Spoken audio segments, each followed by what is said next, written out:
एक गरीब व्यक्ति था। एक बार उसके मन में विचार आया कि मैं यहाँ कुछ कमा नहीं पाता हूँ, यहाँ मेरे सामने परिवार को कैसे चलाऊँ, तो मैं बाहर जा कर के कोई नौकरी या कोई काम काज ऐसा ढूंढ लेता हूँ। तो वो एक बार घर से निकल गया और जाकर के शहर में उसने काम किया। कई साल तक उसने कार्य किया। कुछ पैसा इकट्ठा जब हुआ उसके पास, एक दिन उसके मन में भाव आया कि काफ़ी समय हो गया है, तो माँ बाप के पास चलना चाहिए मिलने के लिए। तुरंत ही उसने तैयारी की और वहाँ से वो चला आया अपने माँ बाप से मिलने के लिए। रास्ते से जब निकल रहा था, क्योंकि पहले पैदल चलते थे, कोई वाहन वाहन, कोई कभी कभी ऐसे टांगे घोड़े वोड़े ऐसे चलते थे। तो रास्ते में एक दुकान मिली और उस दुकान पर ना बैठ करके उसने कुछ सामान खरीदा। उसने अपने माता पिता के लिए कपड़े खरीदे, बच्चों के लिए, जो भाइयों के बच्चे थे उनके लिए कपड़े वपड़े खरीदे, और फिर उसने इस तरीके से सामान खरीदा, मिष्ठान वगैरह जो भी खरीदना था खरीद करके वो वापस घर की तरफ चल दिया। घर पहुंचा, पहुंचते पहुंचते उसे शाम हो गई।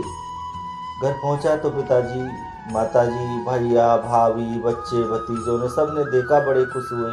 चाचा आ गए, चाचा आ गए, चाचा आ गए। माँ ने बेटा आ गया, बेटा आ गया, उसे जलपान कराया। और फिर माँ ने कहा, बेटा बड़े दिनों तक नहीं आया तू, तेरी माँ तो रो रो करके तेरे लिए पागल जैसी हो गई। बोला, माँ मैं कुछ काम करने के लिए गया था और वहाँ से कुछ कमा के भी लाया हूँ। पहले तो देखो मैं आप सबके लिए कपड़े लाया हूँ। माँ के लिए साड़ी निकाली, भाभी के लिए साड़ी दी, बच्चों के लिए कपड़े दिए, पिताजी के लिए भी उसने एक कुर्ता निकाल करके दिया। तो पिताजी कहने लगे, बेटा ये तो हम वैसे भी ले लेते, ये तो हम वैसे भी खरीद लेते, लेकिन तू इतने दिन जब गया तो वहाँ तूने कुछ कमाया तो होगा। कहने लगा, हाँ पिताजी मैंने कमाया है। और जो पोटली उसने वहाँ जो धन कमाया था वो एक पोटली में बांध रखा था, वो बैग में रख रखी थी। और उसने वो बैग को खोला और उसमें देखा तो वो पोटली नहीं मिल रही है।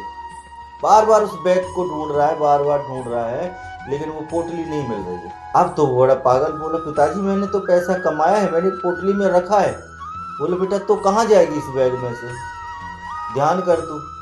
उसका एकदम ध्यान आया कि मैंने और कहीं भी इस बैग को नहीं खोला, एक जगह ही खोला था, जहां उस दुकान के पास।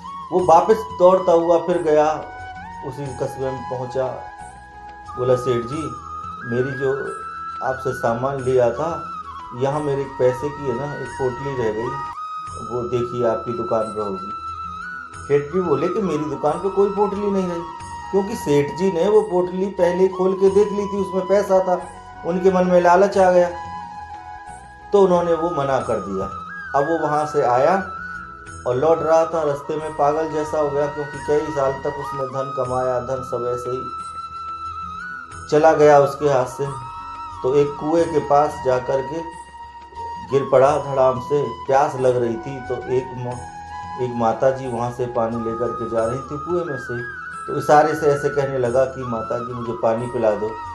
तो कहने लगी, इतना लट्ठा कट्ठा सा हो रहा है और पानी पीने की तेरी अगर इच्छा है तो यहाँ बाल्टी पड़ी है कुएं पे, रस्सी से, रस्सी है, पानी खींच ले और पी ले, शर्म नहीं आती तुझे।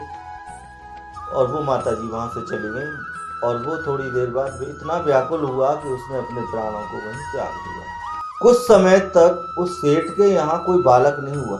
काफी इलाज कराया, इलाज कराने के बाद एक दिन उनको एक बच्चा हुआ। और बच्चा जब जन्म हुआ लिया उसने तो बीमार हो गया। फिर उसको अस्पताल में भर्ती किया। बच्चा थोड़ा बड़ा हुआ, थोड़ा बड़ा हुआ, मतलब गलत बच्चों के साथ रहने लग गया, लड़ाई झगड़े करने लग गया। तो उन्होंने सोचा कि इसकी शादी कर दें जल्दी, जब बड़ा हुआ 14-15 साल का तो जल्दी शादी कर दी। शादी कर दी तो जैसे ही शादी करी फिर वो बीमार हो गया, और इतना तेज, इतने जोर से बीमार हुआ कि उसे अस्पताल में भर्ती करना पड़ा। सेठ का जितना धन था सब लग गया बेटा की बीमारी में। अब उसको थोड़ा सा आराम हुआ तो उसकी छुट्टी करा करके घर पे ले आए। जब घर लेकर के आए तो माता जी बैठी हुई हैं उसके पास। बोली, बेटा अब तू ठीक है ना? पत्नी के हाथों में अभी भी मेहंदी लगी हुई है। पत्नी कह रही है, आप ठीक हो ना? अरे हाँ मैं अब ठीक हूँ, कोई परेशानी नहीं है।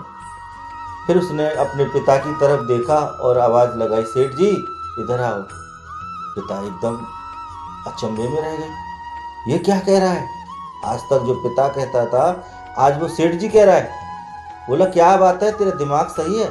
किससे कह रहा है सेठ जी? बोला, आपसे कह रहा हूँ। मैं तेरा पिता हूँ बेटा, तू ऐसे क्यों बोल रहा है? बोल रहा, पिताजी मैं एक पिता से बात नहीं कर रहा, मैं एक सेठ से बात कर रहा हूँ। आप मुझे जानते हैं? अरे क्यों नहीं जानता, तू मेरा बेटा है। हाँ पिताजी मैं इस जन्म में बेटा हूँ, लेकिन मैं आपसे एक बात पूछूं कि हाँ, कि आपके पास अब धन कितना है, कमाया हुआ जोड़ा हुआ?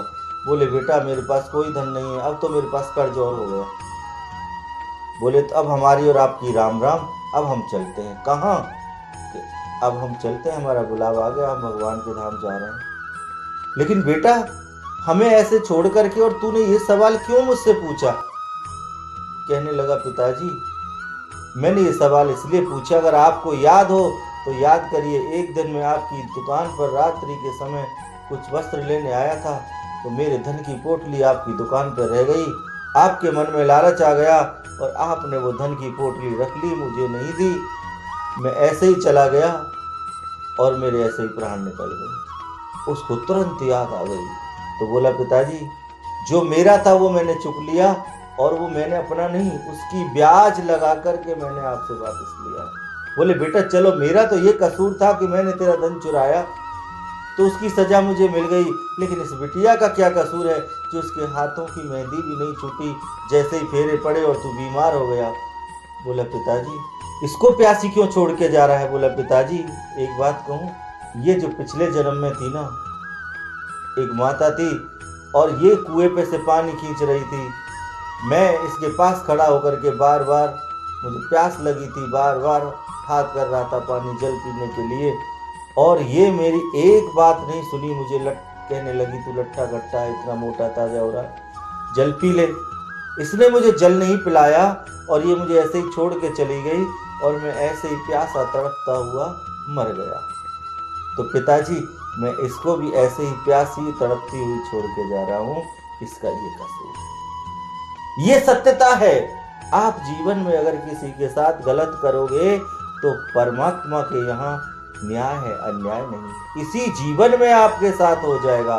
इसलिए कभी किसी का बुरा मत सोचिए, कभी किसी का गलत मत कीजिए। किसी के धन पर, किसी की स्त्री पर, किसी की जमीन पर, किसी पर भी आपकी नीयत गलत नहीं होनी चाहिए, आपके विचार उसके लिए गलत होने नहीं चाहिए, तो आपके जीवन में कल्याण होगा। अगर आपकी नीयत में खोट आ गई, आपके मन में गंदे विचार आ गए, तो इस सेठ की तरह आपके जीवन में भी अवश्य होगा।